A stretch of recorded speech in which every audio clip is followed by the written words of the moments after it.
بسم اللہ الرحمن الرحیم الحمدللہ رب العالمین والصلاة والسلام علی سید الانبیاء والمرسلین اما بعد۔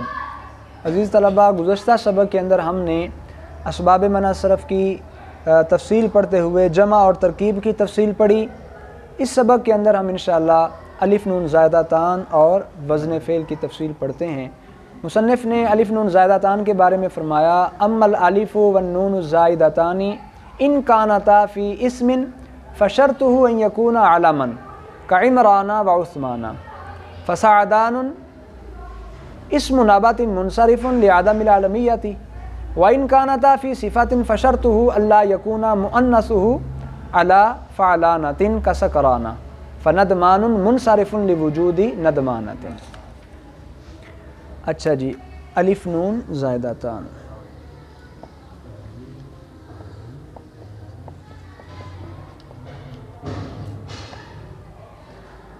ان کے استعمال کی دو صورتیں ہیں۔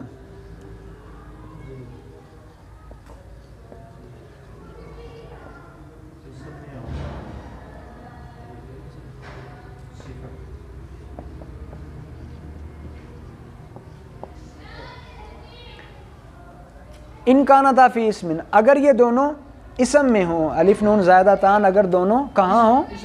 اسم میں ہوں، تو پھر اس کی غیر منصرف کا سبب بننے کی شرط یہ ہے کہ وہ علم ہو۔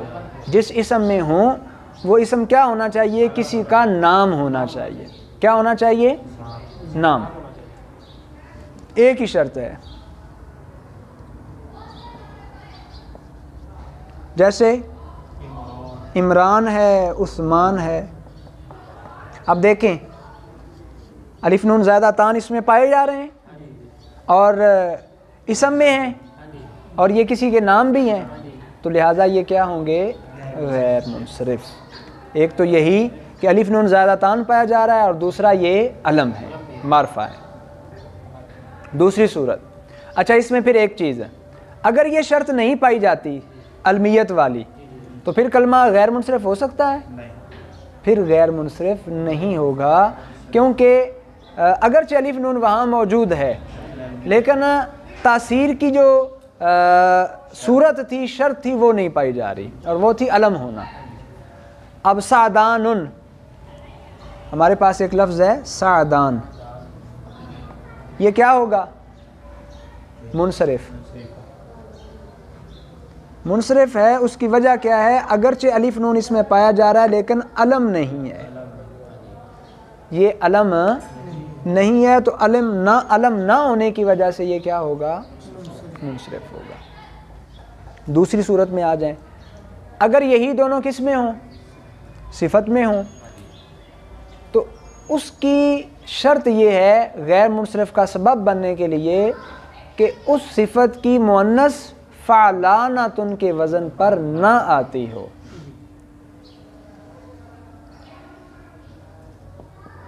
مؤنث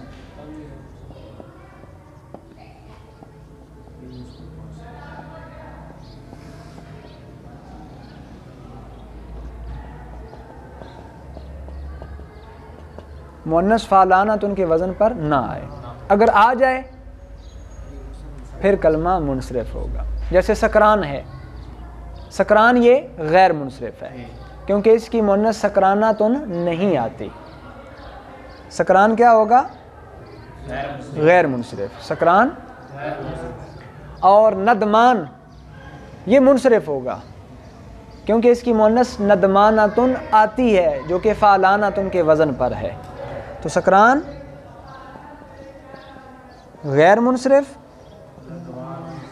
ندمان منصرف، کیونکہ ندمانہ مؤنث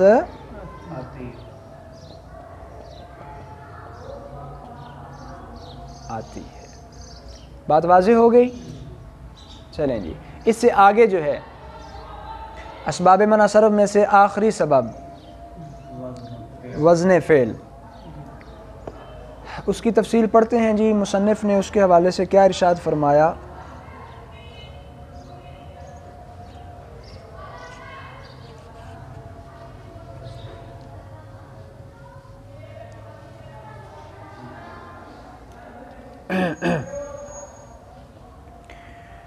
اما وزن الفعل فشرطه ان يختص بالفعل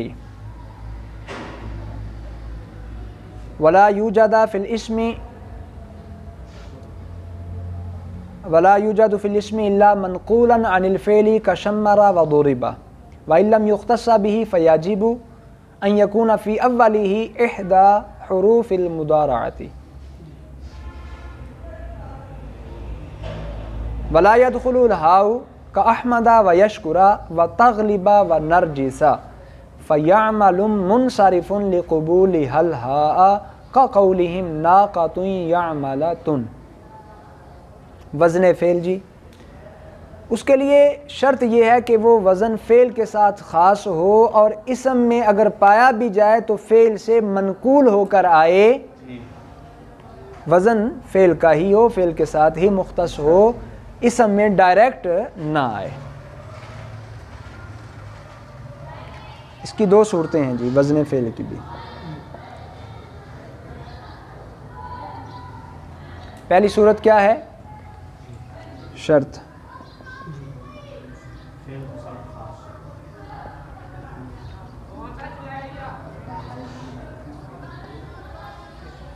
اور اگر اسم میں پایا جائے تو فعل سے منقول ہو کر، جیسے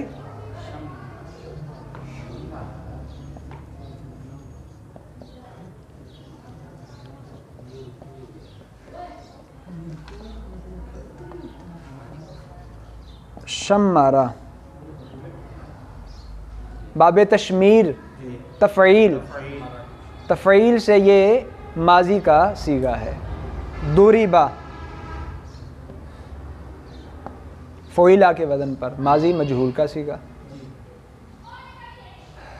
یہ تھی پہلی صورت، شک نمبر 1. شک نمبر 2 کیا ہے؟ اگر وہ وزن فعل کے ساتھ خاص نہ ہو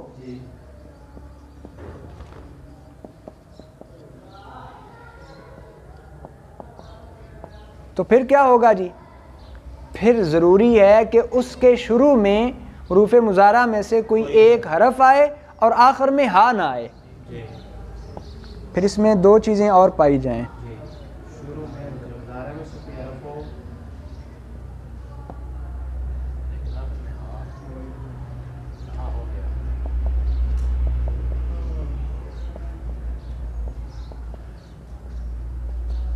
اور دوسری کیا ہے؟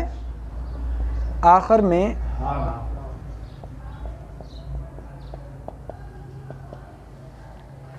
جیسے احمد، شروع میں حمزہ آیا، یشکر یا آیا، تغلب تا آیا، نرجس نون آیا، تو شروع میں حروف مضارع میں سے کوئی آ رہا ہے، یہ کیا ہے؟ غیر منصرف. اب ہمارے سامنے ایک اور چیز ہے، یعملون. یعملون یہ منصرف ہے. یعملون کیا ہے؟ کیوں؟ کیونکہ یہ ہا کو قبول کرتا ہے، اس کی مؤنث یعملتن آ جاتی ہے. اہل عرب کہتے ہیں ناقۃ یعملتن.